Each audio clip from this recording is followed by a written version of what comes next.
नमो अरहंताणं नमो सिद्धाणं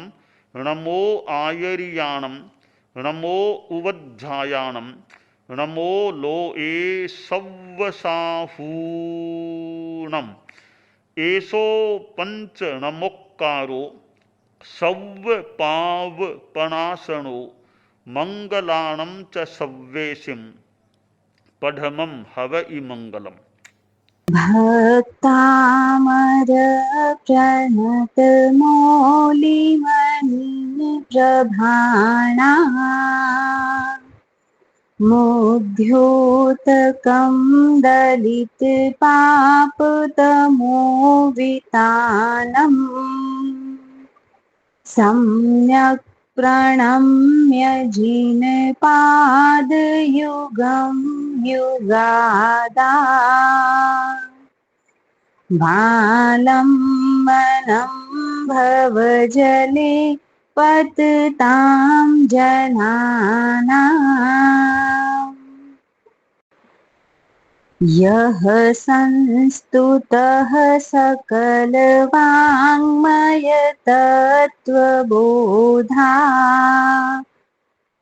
दुद्भूतबुद्धिपटुभिः सुरलोकनाथे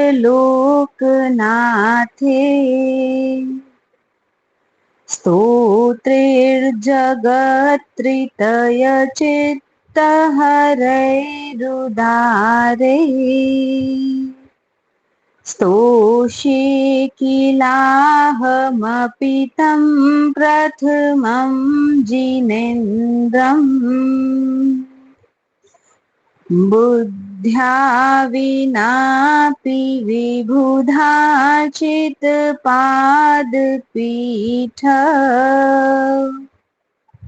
स्तोतुं समुद्यतमतिर्विगतत्रपोऽहम् बालं विहाय जलसंस्थितमिन्दुबिम्ब मन्यः क इच्छति जनः सहसा ग्रहीतुम्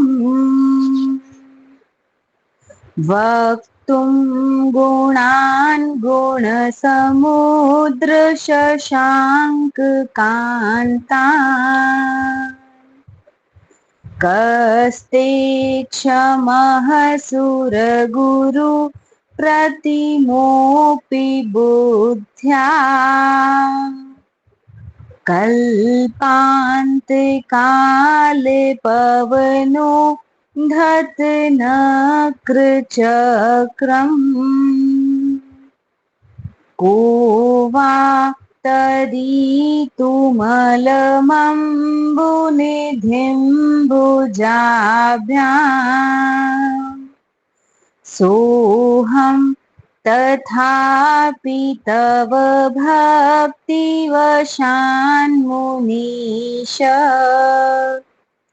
कर्तुं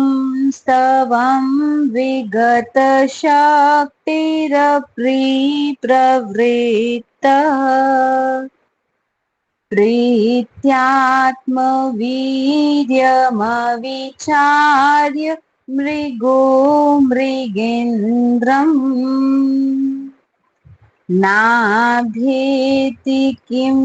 निजशिशोः परिपालनार्थम्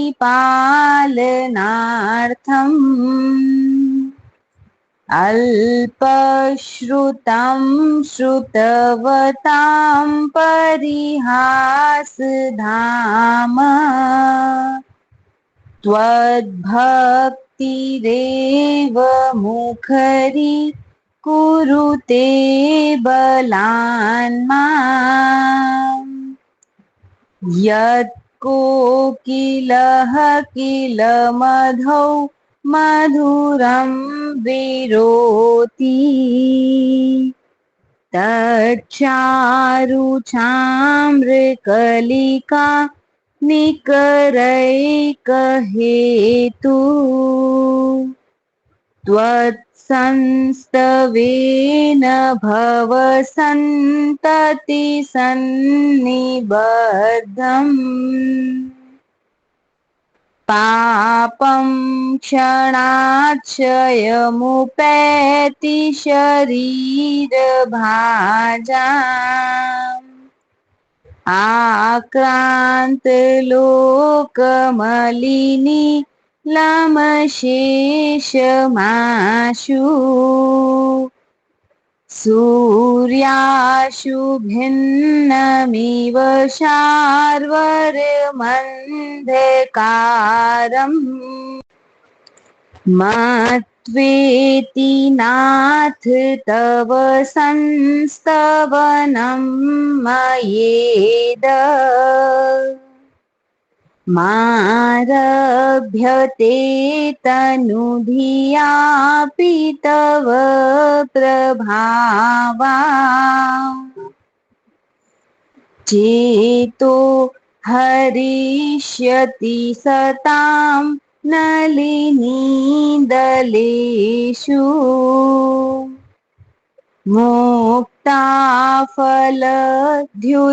मुक्ताफलद्युतिमुपैति ननूदबिन्दु आस्तां तव स्तवनमस्तसमस्तदोषम् त्वत्सङ्कथापि जगतां दुरितानि हन्ति दूरे सहस्रकिरणः कुरुते प्रभेव पद्माकरेषु जलजानि विकासभाञ्जी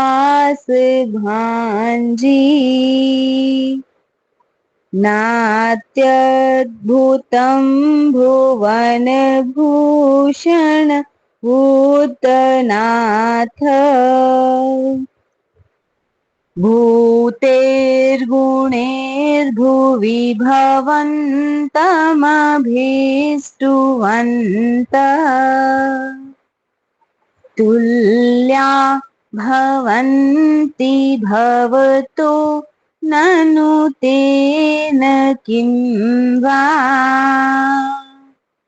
भूत्या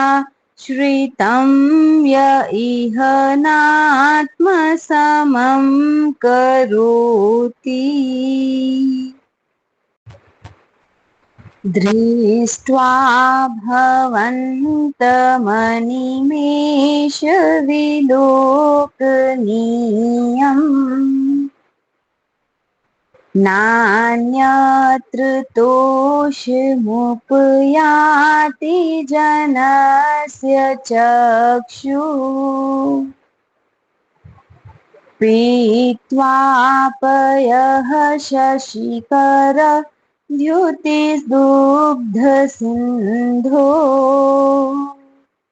क्षारं जलं जलनिधेरसितुं क इच्छेत् ये शान्तिरागरुचिभिः परमाणुभिस्त्वम्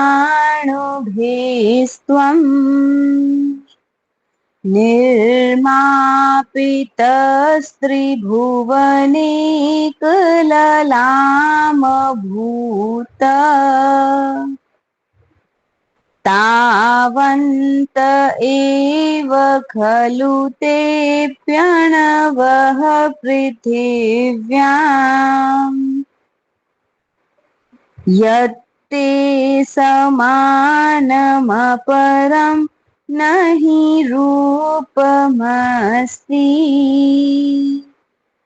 वक्त्रं क्व ते सुरनरो रगनेत्रहारी निःशेषनिर्जितजगत् त्रितयोपमानम् बिम्बं कलं कमलिनं क्व निशाकरस्य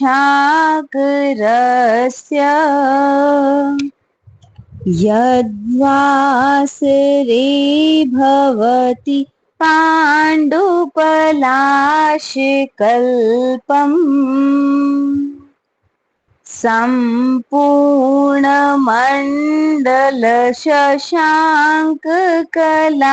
सम्पूर्णमण्डलशशाङ्ककलाकलाप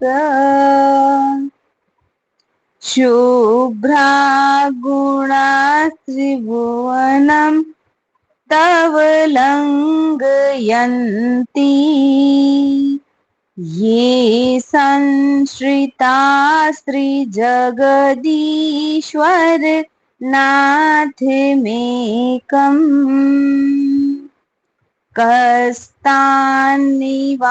कस्तान्निवारयति सञ्चरतो यथेष्टम् चित्रं किमत्र यदि ते त्रिदशाङ्गनाभिः निरतं मनागपि मनो न विकार मार्गम् कल्पान्त कालमरुता चलिता चलेन किं मन्दराद्रिशिखरं चलितं कदाचित्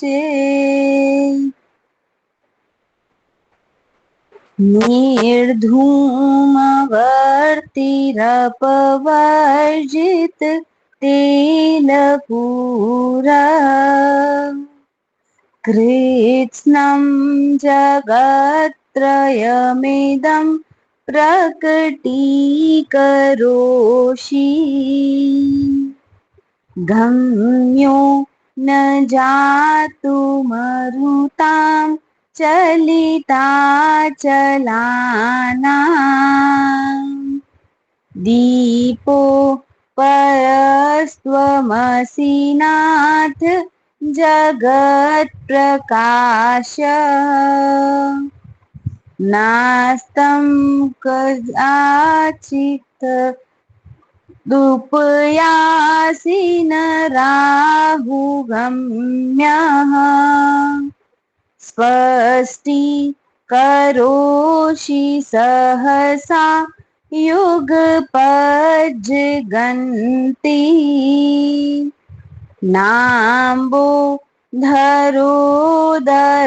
नाम्बोधरोदरनिरुद्ध महाप्रभावः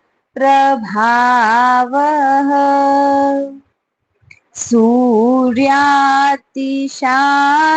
महिमासि मुनीन्द्रलोके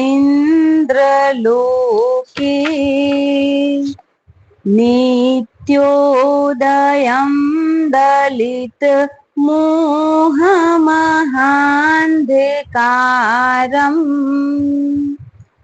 गम्यं न राहुवदन स्य न वारिदाना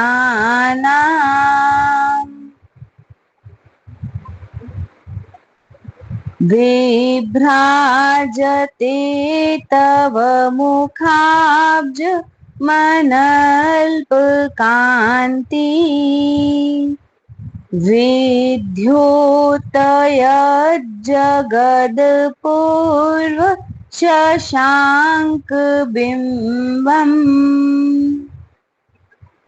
किं सर्वरीषु शशिनानि विवस्वता वा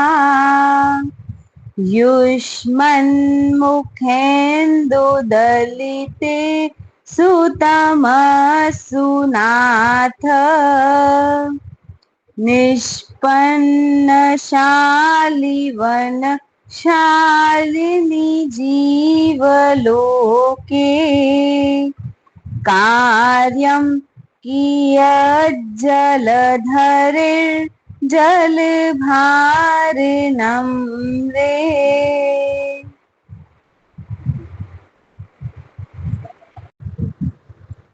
ज्ञानं यथा त्वयि विभाति कृतावकाशम् नैवं तथा हरिहरादिषु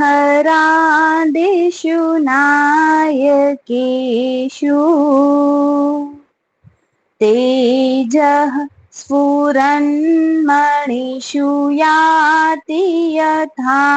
महत्त्वम् नैवं तु काचशकले किरणाकुलेऽपि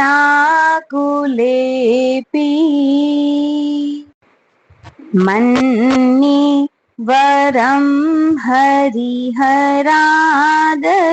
एव दृष्टा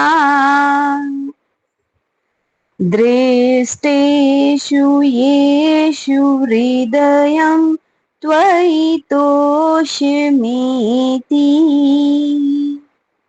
किं वीक्षितेन भवता भुवि येन नान्यः कश्चिन्मनो हरति नाथ भवान्तरेऽपि स्त्रीणां शतानि शतशो जनयन्ति पुत्रा नान्या सुतं त्वदुपमं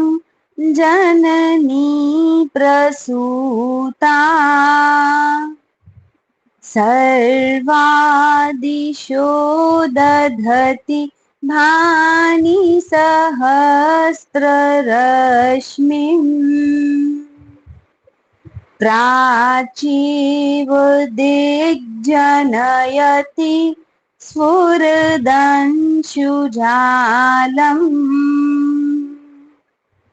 त्वामामनन्ति मुनयः परमं पुमांस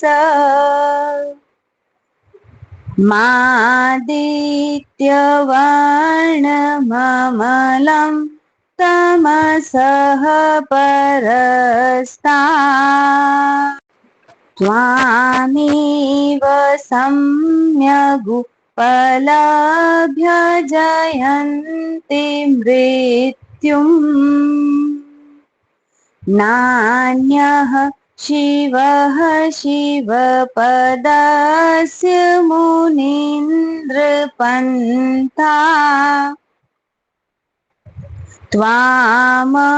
त्वामव्ययं विभुमचिन्त्यमसङ्ख्यमाद्यम्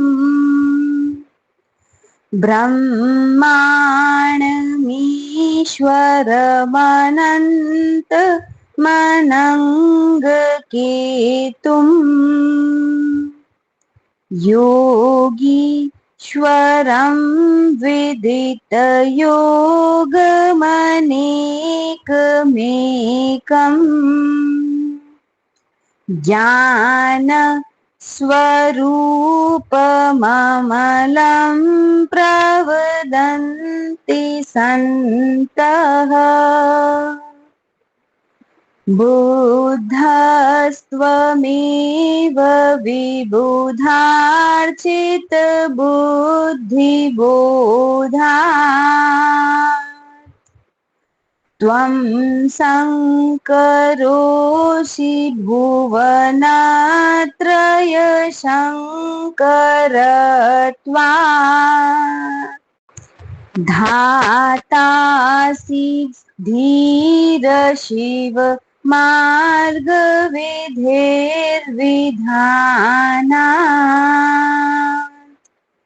व्यक्तं त्वमेव भगवन् पुरुषोत्तमोऽसि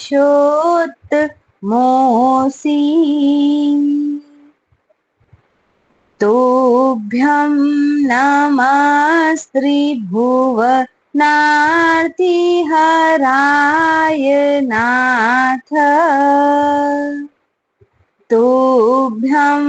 नमः क्षितितलामलभूषणाय तुभ्यं नमस्त्रिजगतः परमेश्वराय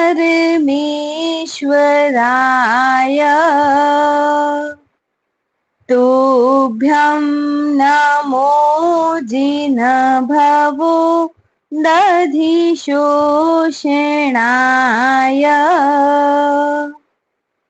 को विस्मयोऽत्र यदि नाम गुणैरशेषे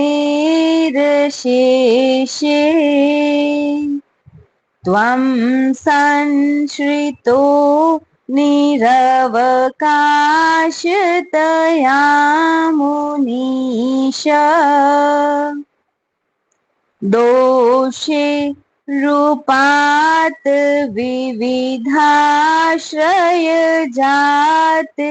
गर्वे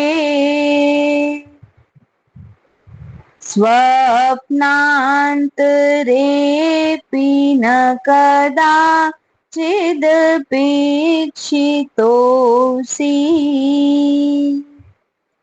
उच्चैरशोकतरुसंश्रित मुन्मयूख मा भाति रूपममलं भवतो नितान्तम्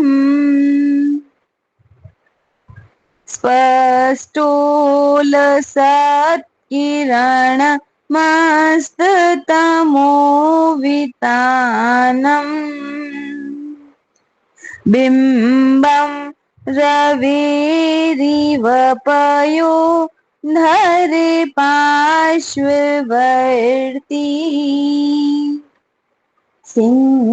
सिंहासने मणिमयूखशिखा विचित्रे विभ्राजते तव वपुः कनकावदातम्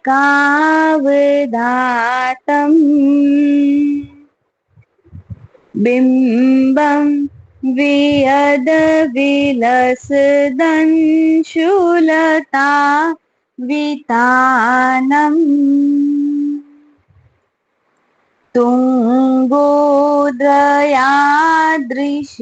तुङ्गोदयादृशिरशिव सहस्रवश्मे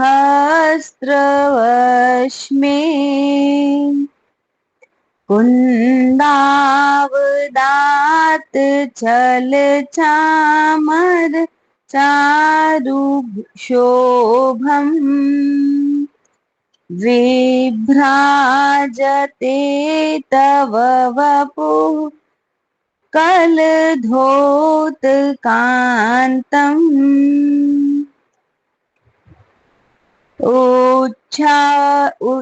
शाङ्कशुचिनिर्झर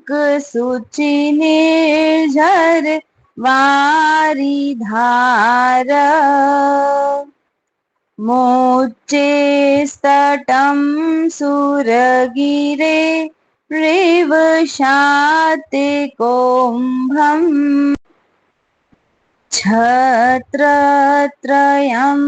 तव विभाति शशाङ्ककान्त मोच्चेः स्थितं स्थगित भानुकर प्रतापम् मुक्ताफलप्रकर जाल विविधशोभम्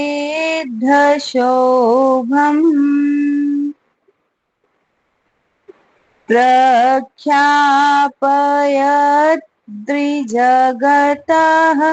परमेश्वरत्वम्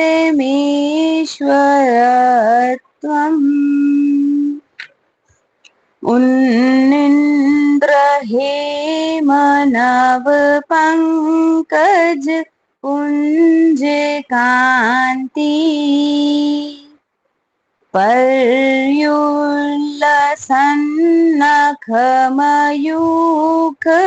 शिखाभिरामो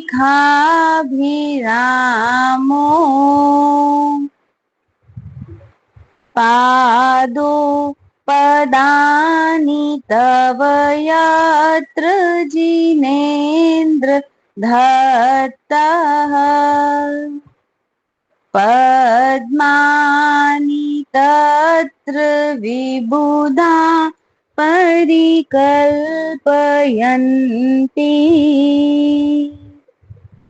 इत्थं यथा तव विभूतिरभुज्जिनेन्द्रम् धर्मोपदेशन विधो न तथा परस्य यादृक् प्रभादिन कृतः प्रहतान्धकारा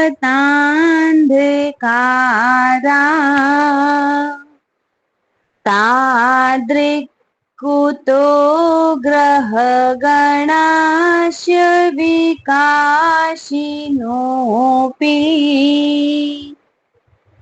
स्तोतन्मदाविलविलोलकपोलमूला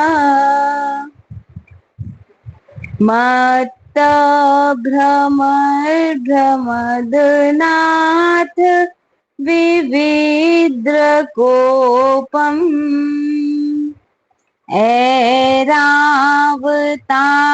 ऐरावताभमेभ मोदत मापतन्तम् दृष्ट्वा भयं भवति नो भवदाश्रितानाम्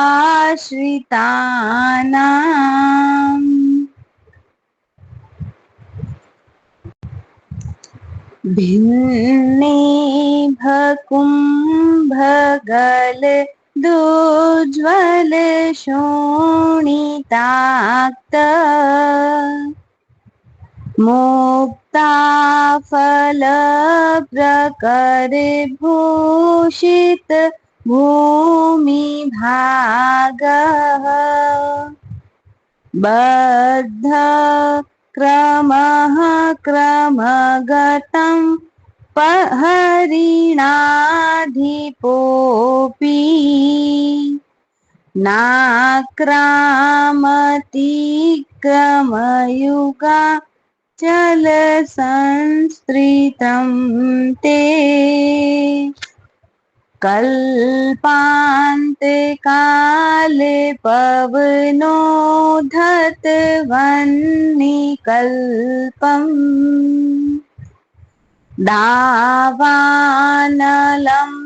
ज्वलितमोज्ज्वलमोत्स्फुलिङ्गम् विश्वं जिगत्सुमिव सम्मुखमापतन्तम्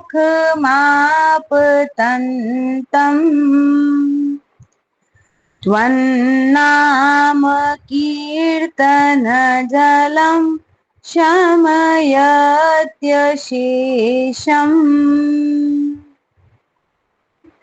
रक्ते क्षणं समदकोकिलकण्ठनीलम् क्रोधोद्धतं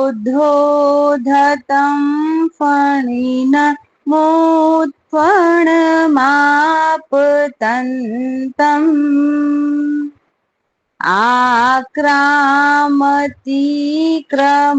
आक्रामतीक्रमयुगेन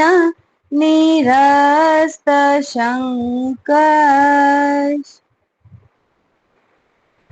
त्वन्नामनागदमनि यदि यस्य पुंसा वल्गतुरङ्गगजगर्जित भीमनाद माजो बलं बलवता मपि भूपतीनाम्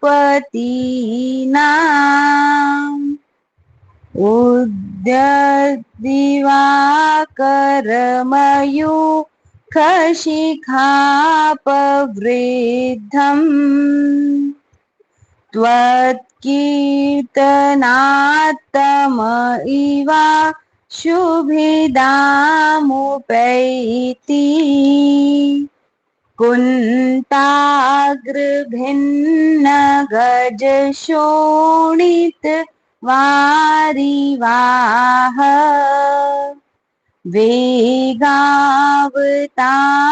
वेगावतारतरणा तुरयोधभीमे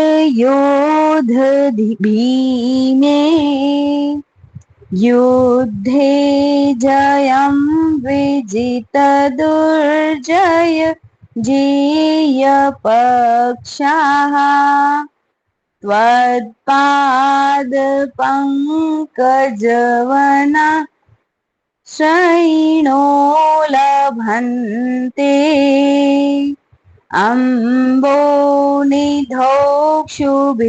अम्बोनिधौक्षुभितभीषण नक्रचक्रम् पाठीनपीठभयदोल्वण वाडवाग्नो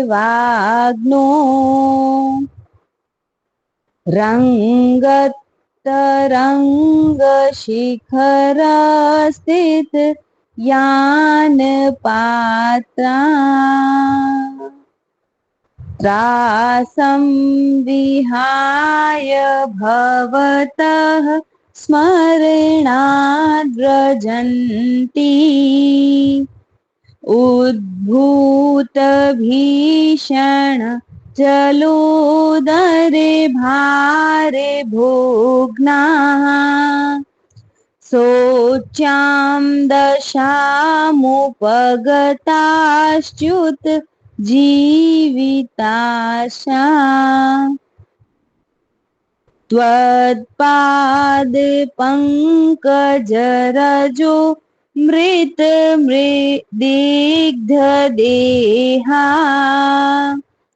मर्त्या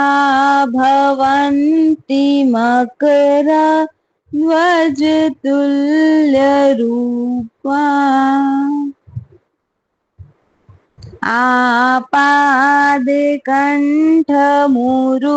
आपादकण्ठमुरुशृङ्खल वेष्टिताङ्गा गाढं बृहन्निगड कोटिनिगृष्टजङ्घा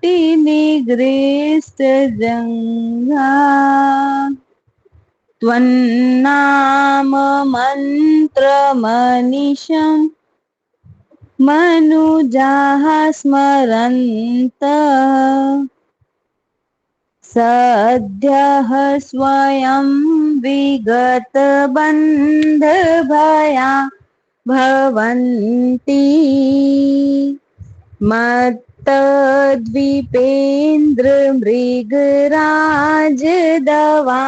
मत्तद्विपेन्द्रमृगराजदवानलाहि सङ्ग्रामवारिधिमहो दर बन्धनोत्थम्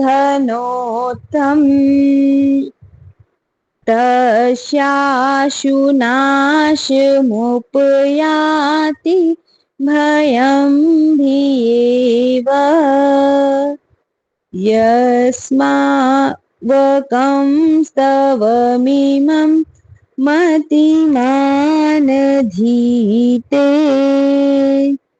स्तोतस्त्रजन्तव जिनेन्द्र गुणैर्निबद्धाम्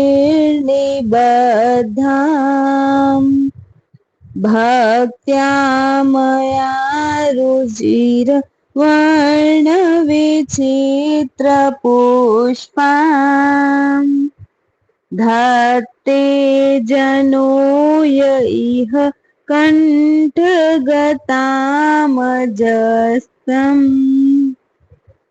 तं